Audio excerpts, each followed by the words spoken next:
여러분, 2025년 12월 5일 바로 어제였습니다. 대한민국 서울 용산 대통령실에서요. 어쩌면 앞으로 한국의 산업지형, 아니 우리 투자자들의 포트폴리오를 완전히 뒤바꿀지도 모르는 아주 중요한 만남이 있었습니다. 딱 70분. 이 70분간의 대화가 바로 오늘 우리가 깊숙이 파고들 이야기의 시작점입니다. 자, 오늘의 주제입니다. 한국의 약점은 에너지다. 이게 그냥 나온 말이 아니에요. 전 세계 기술 투자의 판을 짜는 거물이 한국을 향해 던진 아주 강력한 경고 메시지입니다. 근데요, 여러분, 이런 경고, 눈치 빠른 투자자들한테는 엄청난 기회의 신호탄이 되기도 하죠. 오늘 이야기는 바로 여기서부터 시작합니다. 그래서 오늘 우리가 어떤 순서로 이 이야기를 파헤쳐 볼 거냐면요. 먼저 그 문제의 만남부터 시작해서 손정혜 회장이 도대체 무슨 예언을 했는지, 그리고 그가 콕 집어낸 한국의 약점이 뭔지 살펴볼 겁니다. 그리고 나면 자연스럽게 AI 시대의 에너지 문제, 그리고 그 해답으로 왜 원전이 거론되는지 알게 되실 거고요. 마지막에는 가장 중요한 거, 그래서 우리 투자자들은 뭘 해야 하나? 구체적인 시나리오까지 한번 그려보겠습니다. 자, 그럼 첫 번째 이야기부터 시작해보죠. 바로 서울을 뒤흔든 그 만남입니다. 대통령과 세계적인 거물이 만났는데 원래 예정된 시간도 훌쩍 넘겨서 무려 70분 동안이나 독대를 했다는 거예요. 이게 그냥 차 한잔 마시는 자리가 아니었다는 거죠.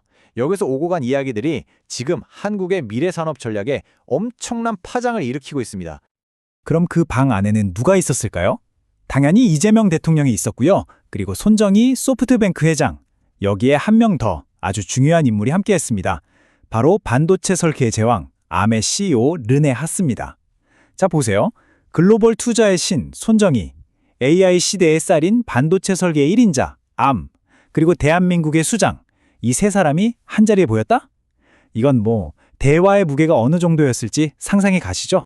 대통령이 한국을 위해 좋은 조언 좀 해달라고 하니까 손정희 회장이 망설임도 없이 딱 잘라 말했다고 합니다.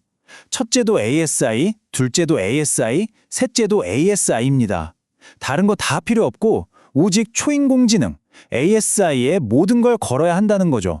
메시지가 아주 그냥 명확하고 단호했어요. 앞으로의 세상은 ASI가 지배한다, 이겁니다. 아니, 그럼 도대체 ASI가 뭐길래 이렇게까지 강조하는 걸까요? 초인공지능, 말 그대로 인간의 지능을 아득히 뛰어넘는 인공지능을 말하는 건데요. 이게 그냥 좀 똑똑한 수준이 아니에요. 스스로 배우고 스스로 발전해서 인간의 도움 없이도 인류가 풀지 못했던 난제들을 막 풀어버리는 그런 존재라는 겁니다. 공상과학 영화에서나 보던 게 현실로 다가오고 있다는 거죠. 자, 이 부분을 보시면 그 차이가 확 와닿으실 겁니다. 우리가 지금 막 이야기하면 AGI, 범용 인공지능은 인간의 뇌랑 1대1 수준이라고 해요. 뭐 이것도 대단하죠. 그런데 손 회장이 말하는 ASI는요. 인간보다 무려 1만 배 더 똑똑합니다. 1만 배요. 이 격차가 어느 정도냐면 바로 인간과 금붕어의 차이라는 거예요. 우리가 금붕어를 보는 것처럼 ASI가 우리 인간을 보게 될 거라는 거죠. 와, 정말 엄청난 비유 아닌가요? 그리고 이어서 나온 말이 정말 좀 소름이 돋을 정도입니다. 앞으로는 인류가 금붕어가 되고 AI가 인간의 지위를 갖는 모습이 펼쳐질 것이다. 와, 이게 그냥 먼 미래 얘기가 아니라 곧 닥칠 현실이라고, 임박한 기술이라고 손 회장은 계속해서 강조한 겁니다. 자, 이렇게 거창한 AI의 미래를 쫙 펼쳐놓고 나서 손 회장은 갑자기 분위기를 바꿔서 아주 냉정한 현실을 짚어냅니다. 한국이 AI 국가가 되겠다는 비전, 잠재력 정말 대단하다. 그런데 말이죠. 이 그런데 뒤에 나온 말이 바로 이 영상의 핵심이자 우리가 주목해야 할 포인트입니다. 바로 이 한마디였습니다. 한국의 결정적인 약점은 에너지입니다. 여러분, 한국이 어떤 나라입니까? 세계 최고의 반도체 기술, 똑똑한 인재들 다 가졌잖아요. 그런데 이 모든 걸 한순간에 물거품으로 만들 수 있는 아킬레스건이 바로 에너지 문제라고 손 회장이 정확하게 급소를 찌른 겁니다. 에너지가 없으면 AI 강국도 없다는 아주 뼈아픈 지적이죠.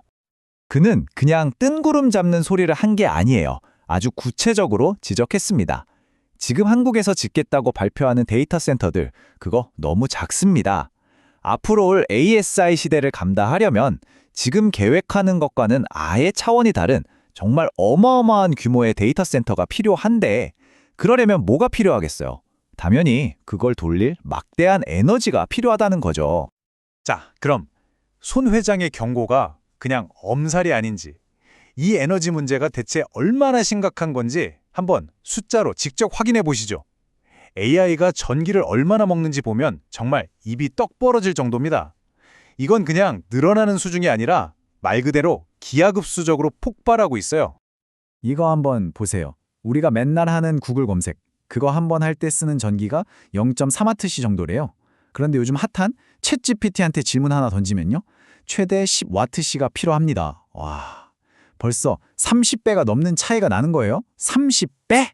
근데 이건 시작에 불과합니다. 손 회장이 말하는 ASI는 지금의 생성형 AI랑은 아예 비교 대상이 아니거든요. 자, 이 숫자 5기가와트. 이게 뭐냐면요. 소프트뱅크랑 오픈AI, 마이크로소프트가 함께 추진하는 스타게이트라는 초대형 AI 프로젝트에 필요한 전력량입니다. 근데 5기가와트가 감이 잘 안 오시죠? 쉽게 말해서 우리나라에 있는 1기가와트급 대형 원자력 발전소 5개를 24시간 내내 오직 이 AI 프로젝트 하나만을 위해서 풀가동해야 한다는 뜻입니다. AI 하나 돌리자고 원전 5기가 필요하다는 거예요. 이건 뭐 스케일이 다르죠? 손 회장은 여기서 한 발 더 나아가서 아주 구체적인 숫자를 제시합니다. 한국 정부가 엔비디아 GPU 26만 개 확보했다고 하던데 죄송하지만 ASI를 하기엔 택도 없는 숫자입니다 라고 콕 집어서 이야기한 거죠. 업계에서는 진짜 ASI 시대를 열려면 최소 100만 개는 있어야 한다고 보거든요. 근데 이 100만 개를 돌리려면 추가로 1기가와트의 전기가 더 필요해요. 이게 무슨 뜻이냐? 네, 맞습니다. 대형 원전 하나를 통째로 더 지어야 한다는 계산이 나오는 거죠. 자, 상황이 이렇다 보니까 질문은 하나로 모아집니다. 이 어마어마한 에너지를 대체 어디서 끌어와야 할까요? 태양광? 풍력? 좋죠. 좋은데 이런 신재생 에너지만으로는 24시간 365일 안정적으로 대규모 전력을 공급하는 게 현실적으로 불가능합니다. 결국 손정희의 경고는 한국 정부에게 더 이상 피할 수 없는 질문, 바로 원전이라는 카드를 테이블 위에 올려놓게 만든 셈입니다. AI 시대는 정말 코앞까지 왔는데 대한민국 과연 이 에너지 병목 현상을 해결할 수 있을까요? 이건 이제 하면 좋고 안 해도 그만인 선택의 문제가 아닙니다. 국가의 명운이 걸린 생존의 문제가 되어버렸어요. 그리고 다행히도 정부 역시 이 문제의 심각성을 깨닫기 시작한 것 같습니다. 바로 이 부분입니다. 오늘 이야기의 가장 중요한 대목일 수 있어요. 손 회장과 만난 바로 그 직후에 대통령실 정책실장이 직접 나와서 브리핑을 합니다. 그리고 이렇게 말하죠. 신규 원전 건설 가능성에 대해 공론화를 시작하겠습니다. 여러분, 이건 그냥 지나가는 말이 아닙니다. 손정희의 경고가 먹혔다는 거고 정부 차원에서 신규 원전 건설을 공식적으로 검토하기 시작했다는 시장에 던지는 가장 강력한 시그널인 거죠. 자, 그럼 이제부터는 우리 투자자들의 시간입니다. 이 거대한 흐름 속에서 우리는 어떤 기회를 잡을 수 있을까요? 손정희의 경고가 만들어낸 이 판 위에서 우리가 돈을 벌 수 있는 시나리오를 한번 구체적으로 그려보겠습니다. 이건 단순한 뉴스가 아니라 투자의 기회입니다.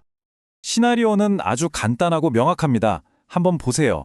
첫째, 손정회라는 강력한 촉매제가 등장해서 에너지 문제를 공론화시켰습니다.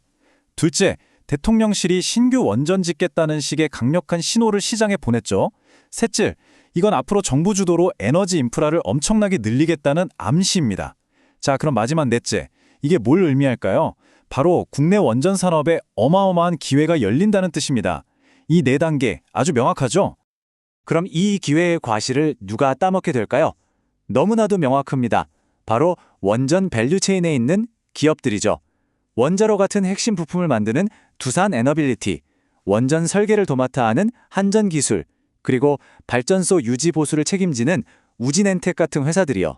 만약에 정말로 신규 원전 건설이 시작된다? 그럼 이 기업들을 필두로 관련 공급망 전체가 들썩일 수밖에 없는 구조입니다. 자, 이렇게 해서 오늘 이야기에 처음으로 다시 돌아왔습니다. 손정희가 던진 이 화두는 결국 대한민국 생존할 것인가? 라는 질문과도 같습니다. 초인공지능이라는 피할 수 없는 거대한 파도 앞에서 한국은 과연 에너지라는 이 결정적인 약점을 극복하고 미래 시대의 승자가 될 수 있을까요? 아니면 이 병목 현상에 발목 잡혀 뒤처지게 될까요? 그 거대한 선택의 기로에 바로 지금 우리가 서 있습니다.